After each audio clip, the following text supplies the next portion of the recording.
Olá a todos, um abraço aos amigos da Sociedade Espírita Jesus, é uma alegria, é um prazer estar mais uma vez com os amigos, falando, conversando sobre doutrina espírita, e é com muito carinho que viemos aqui, a convite do Departamento Doutrinário, da área de comunicação, da Sociedade Espírita Jesus, e como é de praxe, gostaríamos de convidar os irmãos para iniciarmos nossa singela atividade com uma prece.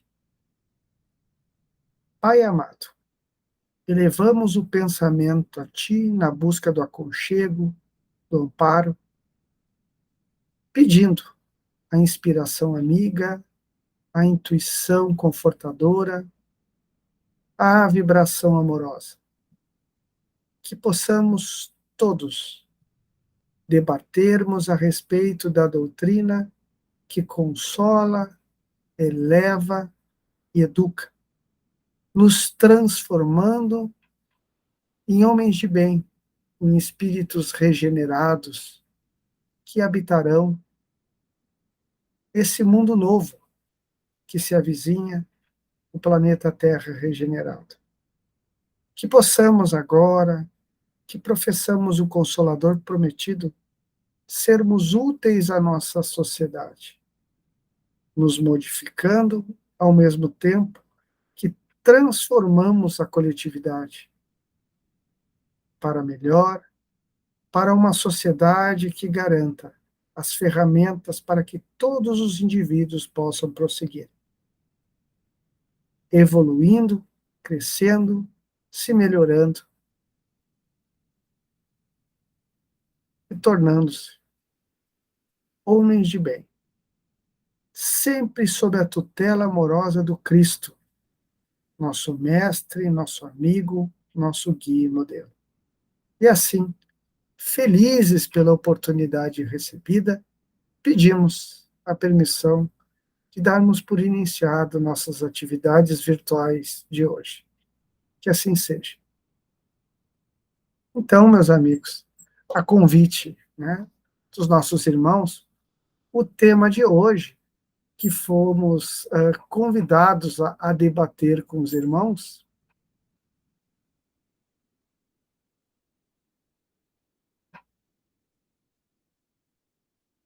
é sobre liberdade de consciência.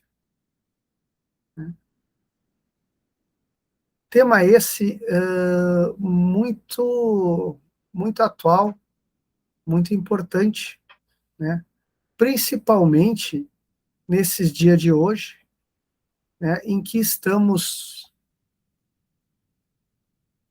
discutindo, debatendo a importância de termos a liberdade, de termos o direito, de termos a oportunidade de manifestarmos as nossas concepções filosóficas, políticas e religiosas pelas mais variadas circunstâncias.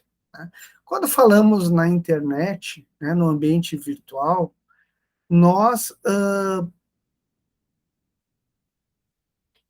a nossa fala, a nossa conversa, a nossa imagem se perpetua, se prolonga no tempo. Né? Mas estamos falando hoje, né, numa quinta-feira do dia 15 de dezembro de 2022. Estamos em plena Copa do Mundo de futebol.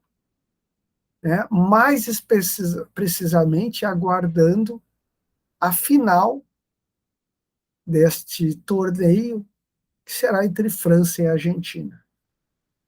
Esse evento de impacto, de repercussão mundial, fez com que os olhares do mundo caíssem sobre um pequeno país do Oriente Médio, de cultura árabe e de religião islâmica, e trazendo à tona várias questões, vários questionamentos que envolvem aquela região.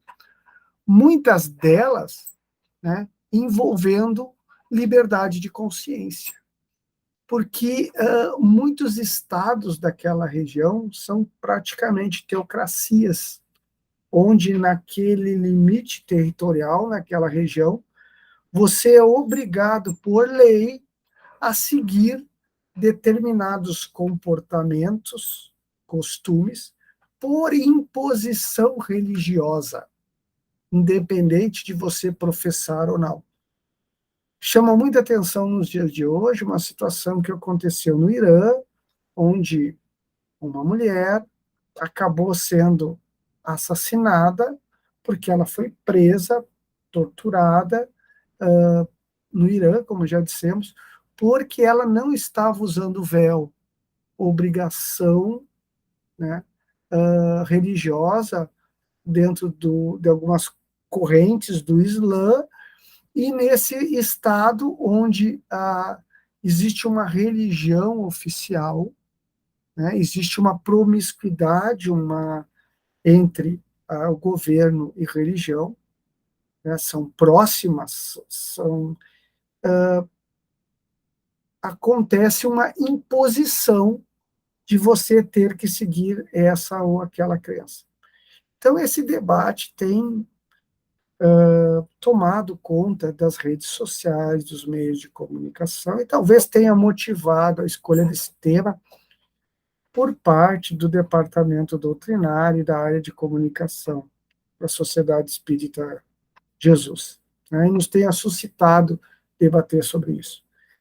Agora, vários países ao longo da história tiveram religiões oficiais, né, e impuseram determinados comportamentos, crenças, ritos.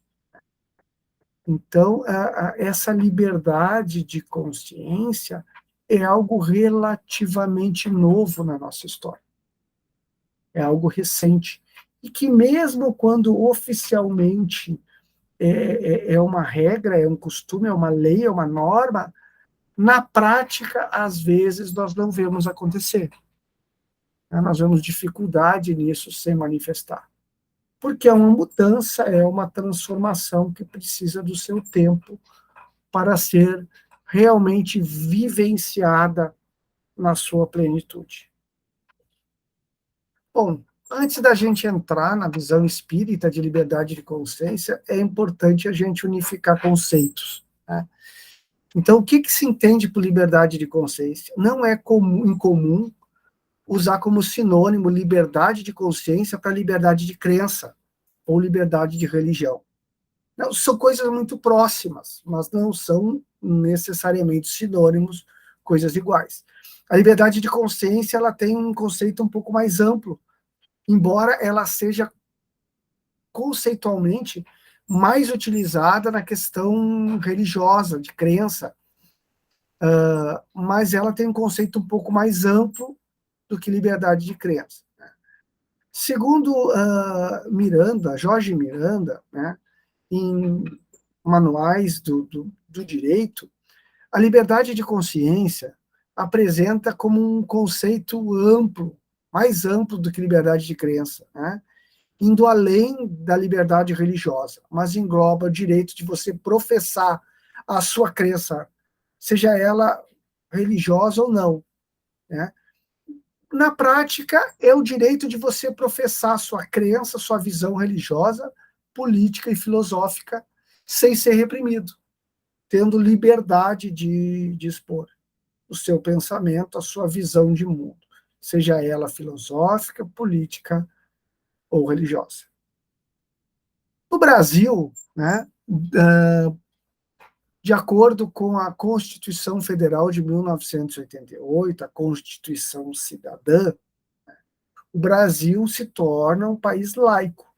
Não foi sempre assim, né? Quando a gente vai ver na época do Império, né, do século passado, na época onde o Espiritismo se manifestou no mundo, o Brasil tinha uma religião oficial. não só tinha uma religião oficial, como também o imperador era o chefe, era o comandante maior, era o dirigente supremo dessa religião em nosso país, que era a Igreja Católica. Então, tu tinha uma instrumentação legal para reprimir qualquer outra religião que não fosse a oficial. Embora Dom Pedro II, no caso, fosse extremamente democrático e tolerante, existia um aparelhamento que possibilitava que essa tolerância legalmente não acontecesse. E nós vamos ver uma repressão religiosa, e já falando a nós espíritas, né, principalmente na era Vargas, né, em meados do século passado, onde sociedades espíritas, centros espíritas foram fechados por ordem do governo, onde as práticas espíritas foram, de certa forma, perseguidas. Né? Tudo isso porque existia uma visão do que era, uma visão de Estado do que era uma prática religiosa válida, uma manifestação religiosa oficial. Isso vai modificar na história recente e vai ser regulamentado melhor na Constituição Federal de 1988. Mais precisamente no seu artigo 5º, né, onde no seu enunciado nós vemos que todos são iguais perante a lei, sem distinção de qualquer natureza, garantindo aos brasileiros e aos estrangeiros residentes no país a inviolabilidade do direito à vida, à liberdade, à igualdade, à segurança e à propriedade, nos termos seguintes. Aí vamos ter uma série de incisos, e mais especificamente no 6º, nós vamos ver especificamente com relação à liberdade de consciência. No inciso 6º temos: é inviolável a liberdade de consciência e de crença, sendo assegurado o livre exercício dos cultos religiosos e garantido na forma da lei a proteção aos locais de culto e suas liturgias. Então, a Constituição brasileira, o direito brasileiro, né, o arcabouço legal do nosso país nos dá a liberdade de consciência e de crença. Então, nós temos a liberdade de manifestar publicamente e nos nossos espaços destinados a isso, a nossa fé, a nossa crença, né, de forma protegida pela lei. Mas isso em 1988. Mas a doutrina espírita, lá em 1857, quando foi publicado o Livro dos Espíritos, já Allan Kardec perguntava aos espíritos superiores a respeito da liberdade de consciência. É muito importante, é um tema muito caro aos franceses, porque um século antes, né, nós tivemos a Revolução Francesa, onde a bandeira, o mote desse movimento ocorrido na França era liberté, égalité e fraternité. Liberdade, igualdade e fraternidade. Onde se buscava uma sociedade mais fraterna, mais justa, mais igual, mais humana e irmã entre os cidadãos, né? Em oposição a uma sociedade bastante estratificada, né, que era a sociedade francesa na época, onde a nobreza e o clero exploravam e tinham uma série de direitos a mais do que a burguesia e a população de uma maneira geral. Mas várias coisas aconteceram, inclusive na própria França após a Revolução Francesa. Então, a época de Kardec, em que foi publicado o Livro dos Espíritos, né, uma monarquia voltou a tomar conta da França e que professava uma religião oficial que era a religião católica. E existia uma repressão, e a própria doutrina espírita sofreu isso do seu começo, né? Uma repressão mais forte, mais velada, mais intensa, menos intensa, tanto na França como em outros países. Então, Kardec vai perguntar, na questão 835, aos espíritos: a liberdade de consciência é uma consequência da liberdade de pensar? E responder os espíritos: a consciência é um pensamento íntimo, que pertence ao homem, como todos os outros pensamentos. Então, a liberdade de consciência, né, ela resulta da própria consciência, que é um estado íntimo adquirido pelo espírito, né? Ele é individual, é uma atribuição que o espírito tem quando ele adquire, ao longo da sua jornada evolutiva, a capacidade de pensar de forma contínua. Então, com isso, ele adquire a sua consciência, a forma como ele interpreta, ele decodifica, ele percebe a sociedade que o rodeia, o mundo que o cerca. Na questão 836, Kardec pergunta: o homem tem o direito de opor entraves à liberdade de consciência? Então, lembramos que liberdade de consciência é o direito de cada indivíduo manifestar, cultuar os seus pensamentos e as suas crenças religiosas, filosóficas e políticas. Então, o homem tem o direito de opor entraves à liberdade de consciência, questão 836. Não mais do que a liberdade de pensar, porque somente a Deus pertence o direito de julgar a consciência.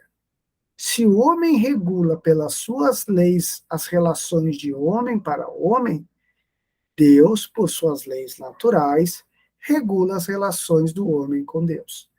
Então, mais especificamente, aí a gente vê, ó, a questão da liberdade de consciência está tendo uma ênfase maior no contexto de liberdade de crença, liberdade de religião. Então, o que os espíritos responderam? Que a liberdade de crença, né, é tão no direito do homem como a própria liberdade de pensar, que somente Deus tem a capacidade de julgar o nosso íntimo, o nosso pensamento, que pode acessar aquilo que nós pensamos. Então, se o homem regula por leis, regras e costumes a relação entre os homens na sociedade, é Deus que vai regular pelas suas leis, leis divinas e naturais, como nós nos relacionamos com a divindade, com o Criador. Então, isso não pertence ao homem. O homem, no fundo, não tem capacidade, poder, ferramentas para tentar normalizar essa relação entre homem e Deus. Aí na questão 837, Kardec pergunta: tá, mas qual é o resultado dos entraves à liberdade de consciência? Tá, se o homem entrava a liberdade de consciência, se o homem impede essa liberdade de crença, o que acontece? Aí os espíritos responderam: constranger os homens a agir de maneira diversa seu modo de pensar é o que os tornará hipócritas. A liberdade de consciência é uma das características da verdadeira civilização e do progresso. Então, essa questão nos dá um leque para várias reflexões. Primeiro, os espíritos nos dizem assim, ó, constranger a liberdade de consciência, suprimir a liberdade de crença, é um equívoco, primeiro, porque ela não funciona, ela não acontece, ela é impossível na prática. Porque só o que se consegue, tu não consegue mexer, violentar, obrigar o pensamento íntimo dos homens. O que vai acontecer é que eles vão agir como hipócritas, vão representar um papel, fazer de conta que acreditam ou cumprem aquele rito, sem no íntimo estar envolvido com aquela religião, aquele costume que lhe está sendo imposto. Isto vai só fazer com que esses homens representem um pensamento, um personagem, teatralizem essa fé imposta, tornando-os hipócritas. Então, ela não funciona e ela gera um outro problema, que é a hipocrisia, que é o ser humano não ser autêntico, verdadeiro. No segundo momento, os espíritos afirmam que a liberdade de consciência, que é o direito de você se manifestar as suas crenças, as suas visões religiosas, política e filosófica, é uma das características da verdadeira civilização e do progresso. Então, uma das ferramentas que a gente pode medir a evolução de uma sociedade é pelo grau de liberdade de manifestação que ela permite ter no seio da sua civilização. Então, quanto mais plural ela é, permitindo essa variedade de crenças, de filosofia, de partidos políticos, de visões ideológicas, mais evoluída ela é. E como melhor ela convive com essa diversidade, mais progresso ela apresenta. E olha, os espíritos vão falar isso em 1857. Para a gente ver como a doutrina espírita tem um pensamento de vanguarda, um pensamento moderno, para aquela época e também nos dias atuais. Mais à frente, Kardec continua em O Livro dos Espíritos, na questão 838. Toda crença é respeitável, ainda mesmo quando notoriamente falsa. Olha só. Então aí nós não estamos falando se a crença deve ser impedida ou não de se manifestar. Se ela pode ou não ser praticada. A pergunta é se toda crença é respeitável, mesmo quando notoriamente falsa. Aí os espíritos responderam: toda crença é respeitável quando é sincera e conduz à prática do bem. As crenças reprováveis são as que conduzem ao mal. Então, os espíritos não caem nessa questão de verdadeiro ou falso, porque aí ela depende do julgamento do observador. Que para mim pode ser falso, para outra pessoa pode ser verdadeira. Então, os espíritos não entram nessa polêmica. Olha a perspicácia e a maturidade dos espíritos superiores. Eles respondem assim: ó, toda crença é respeitável quando sincera, quando ela é verdadeira e quando conduz à prática do bem. Então, quando ela é voltada para a prática do bem e produz o bem, pessoas de bem, transforma os seres humanos em melhor, ela é uma religião respeitável. E ela é reprovável quando conduz as pessoas ao mal.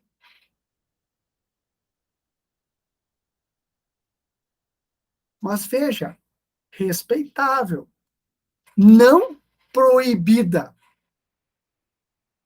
Estamos falando de respeitável e reprovável, não de proibida.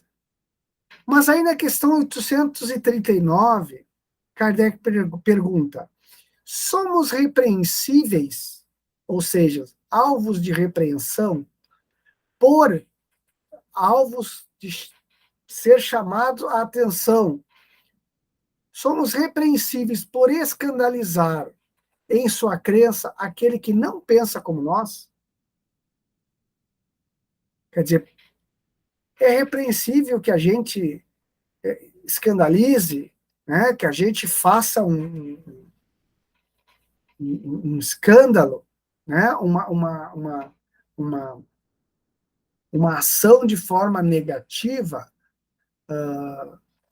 por alguém ou por uma crença que não pensa, que não comunga dos ideais da nossa, ou por alguém, chamar a atenção de alguém porque não professa a nossa própria religião, a nossa própria visão religiosa ou espiritual, aí os espíritos responderam: isso é faltar com a caridade e atentar contra a liberdade do pensamento.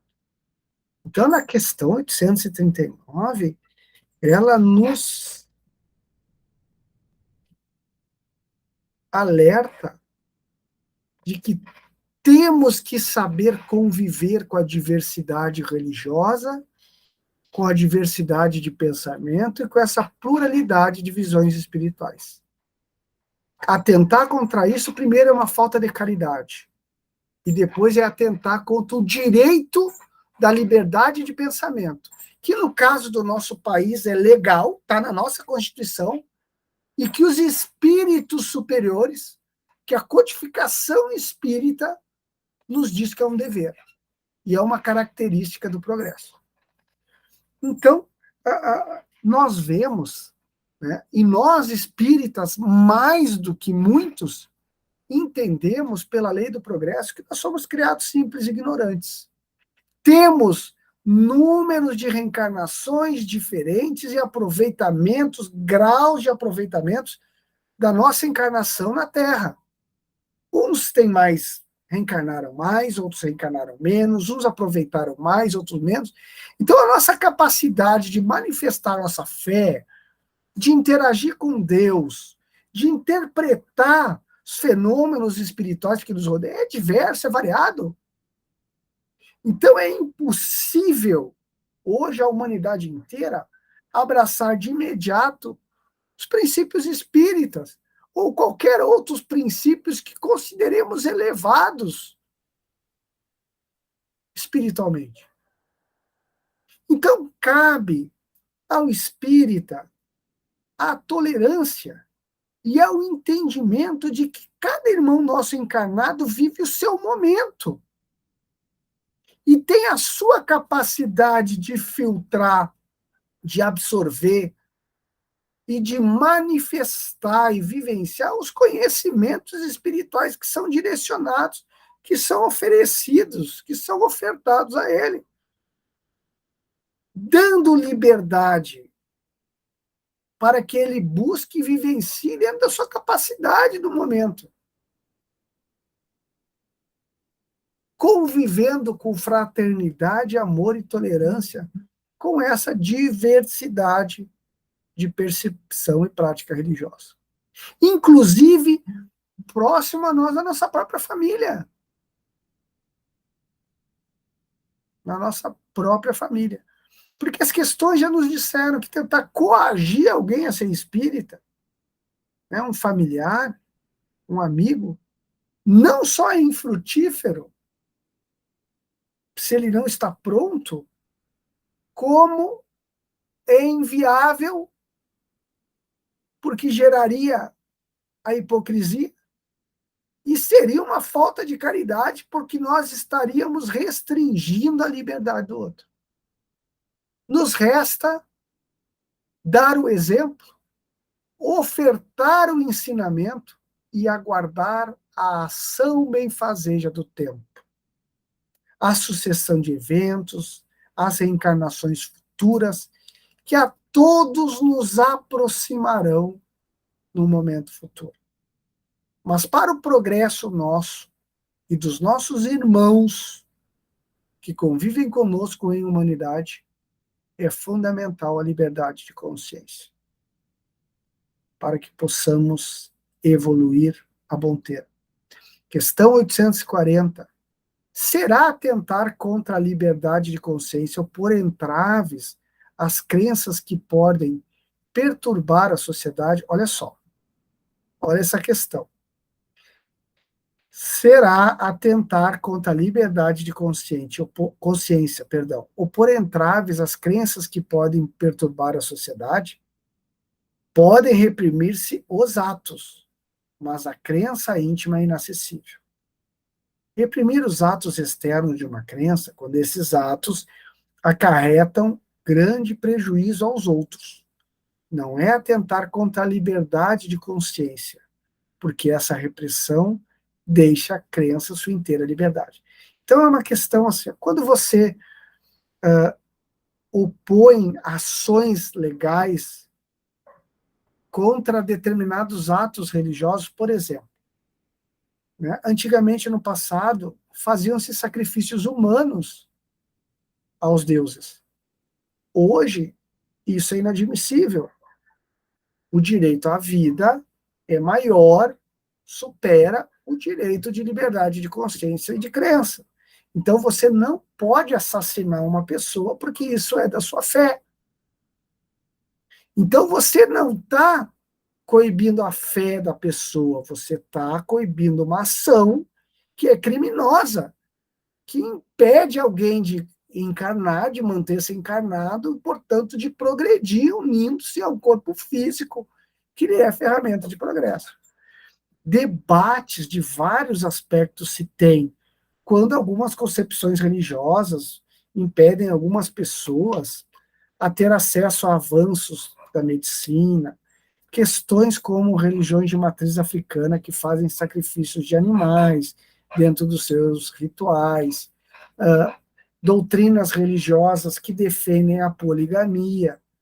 Então, essas questões periféricas e que promovem ações que estão fora da lei ou do determinado contexto cultural, não são ações contra a liberdade de consciência, mas contra atos que são vistos como crimes contra um mal, contra uma ação que é perniciosa para a coletividade. Até porque na consciência você não consegue agir, você consegue na manifestação de uma ação que é pérfida, que é daninha, que é nociva à sociedade. Isso que nos argumentam os espíritos superiores. Finalmente, a questão 841 e 842, que dão uma ênfase maior ao nosso tema, né? Na questão 841, devemos, por respeito à liberdade de consciência, deixar que se propaguem as doutrinas perniciosas, ou podemos, sem atentar contra essa liberdade, procurar conduzir para o caminho da verdade os que se desviaram para falsos princípios? Certamente se pode, e mesmo se deve, mas ensinai a exemplo de Jesus pela doçura e pela persuasão, e não pela força. O que seria pior que a crença daquele a quem desejasse se convencer. O que quer dizer com isso? A gente deve tentar devotar uma ação educativa contra aqueles que professam opções religiosas que são daninhas, que são maléficas, que são nocivas. A gente pode e deve procurar esclarecer nossos companheiros de jornada. Mas os espíritos atestam que o exemplo de Jesus deve estar claro. Tu orientar pela doçura e pela persuasão, nunca pela coação, pela imposição. Né? Essas ações mais agressivas, às vezes podem até converter mas afastam e espantam 20, 30, 50. Jesus ensinava pelo exemplo e pela doçura, tendo uma pedagogia amorosa, nunca pela coação. E seguem os espíritos. Se há alguma coisa que possa ser imposta, é o bem e a fraternidade. Mas não acreditamos que o meio de fazê-lo seja a violência. A convicção não se impõe. Então não se impõe doutrina espírita goela abaixo. Se oferece, se oferta, quando entendemos que é o momento oportuno. Não se coage ninguém a ser espírita. Porque para abraçarmos A doutrina e seus princípios demandam de nós maturidade, vivência, bagagem espiritual adquirida no tempo, nas reencarnações passadas, em aprendizados no plano espiritual, de forma que nos dá o terreno fértil para que a semente do Consolador possa aflorar em nossos corações e germinar em nossa mente. 842, finalmente, como todas as doutrinas têm a pretensão de ser a única expressão da verdade, por que sinais podemos reconhecer a que tem o direito de se apresentar como tal? Então, os espíritos não entraram nessa questão assim, qual é a doutrina verdadeira? Qual é a doutrina que deve ser hegemônica? Os espíritos colocaram assim, a melhor, a mais útil, essa será a que produza mais homens de bem e menos hipócritas. Quer dizer, que pratique a lei do amor e da caridade na sua maior pureza e na sua aplicação mais ampla. Então, a melhor doutrina não é essa ou aquela simplesmente porque tem o maior número de participantes, é a mais antiga, ou é a que possui maior poder. Ela é avaliada como melhor, né? O objeto dela, o resultado dela é a produção do maior número de homens de bem, de pessoas que pratiquem e vivenciem o bem e combata, que apresente o menor número possível de hipócritas, de atores sociais que representam tão somente um papel de bem, de caridoso, de correto, de justo, mas que por dentro continuam cheios de maldade, orgulho e vaidade. Esse não interessa a uma religião verdadeira, mas sim pessoas que realmente vivenciam lei de amor, lei de caridade, na sua vivência mais pura e sincera. E seguem os espíritos. Por esse sinal, reconheceis que uma doutrina é boa, pois toda doutrina que tiver por consequência semear a desunião e estabelecer divisões entre os filhos de Deus só pode ser perniciosa. Então, esse cuidado temos que ter. Então, vamos conviver com várias escolas espirituais, várias correntes religiosas, ainda por um longo tempo. Mas essas escolas serão sempre boas aos olhos de Deus quando ela produzir homens de bem. Pessoas que pratiquem o amor e a caridade. Então, se essa escola, essa religião que é diferente da minha, mas ela produz homens de bem, ela é funcional. Ela é útil à coletividade. Agora, o cuidado nós temos que ter quando ela semeia desunião, preconceito, divisões. Aí ela é daninha à coletividade. Ela é falsa. Uma religião que é intolerante, ela não é compatível com os princípios divinos e com os cristãos. Então, essa questão é muito importante nos dias de hoje, onde nós vemos a rodo, a mão cheia, intolerâncias políticas, intolerâncias filosóficas, intolerâncias religiosas, perseguições de todo tipo. O homem do mundo regenerado, as sociedades evoluídas, devem ter por princípio a tolerância com a diversidade. A tolerância não quer dizer permissividade de coisas que sejam daninhas. Não é correto que, a pertenço da liberdade de consciência, de crença, se cometam crimes.